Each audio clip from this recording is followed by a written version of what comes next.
20 குழந்தைகளின் வாழ்வை பறித்த இருமல் மருந்து தமிழ்நாட்டில் கடந்த 14 ஆண்டுகளாக எந்தவித சோதனைக்கும் உட்படுத்தப்படாமல் தயாரிக்கப்பட்டு வந்திருப்பது தற்போது வெளிச்சத்திற்கு வந்துள்ளது. காஞ்சிபுரத்தில் தயாரான கோல்ட்ரிஃப் இருமல் மருந்தால் வாழ்வை இழந்த குழந்தைகளின் எண்ணிக்கை 20ஆக உயர்ந்துள்ளது.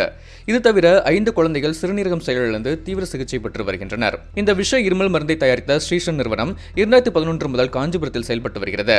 ஆனால் குழந்தைகளின் உயிருக்கு ஆபத்து ஏற்பட்ட பின்னரே தமிழ்நாடு மருந்து கட்டுப்பாட்டுத்துறை சோதனை நடத்தியிருக்கிறது. இந்த சோதனையில்தான் அந்த நிறுவனம் 350க்கும் மேற்பட்ட விதிமீறல்களில் ஈடுபட்டுள்ளது மட்டுமல்லாமல் இருமல் மருந்தில் மிக மலிவான மூலப்பொருட்களை பயன்படுத்தியிருப்பது தெரிய வந்திருக்கிறது. உரிமம் பெற்ற மருந்தாலையில் ஆண்டுக்கு ஒரு முறையாவது சோதனை நடத்த வேண்டும் என்ற நடைமுறை உள்ளது. ஆனால் தற்போது வரை அப்படி எந்த சோதனையும் நடத்தப்படவில்லை என கூறப்படுகிறது. மேலும் நிறுவனத்தின் உரிமையாளரான ரங்கநாதன் மீது மத்திய பிரதேச அரசு வழக்கு பதிவு செய்துள்ள நிலையில் தமிழ்நாடு சுகாதாரத்துறை சார்பில் அவர் மீது எவ்வித நடவடிக்கையும் தற்போது வரை எடுக்கப்படவில்லை. இந்நிலையில் இந்த வழக்கை சிபிஐ விசாரிக்க வேண்டும் என கோரி உச்சநீதிமன்றத்தில் மனு தாக்கல் செய்யப்பட்டுள்ளது.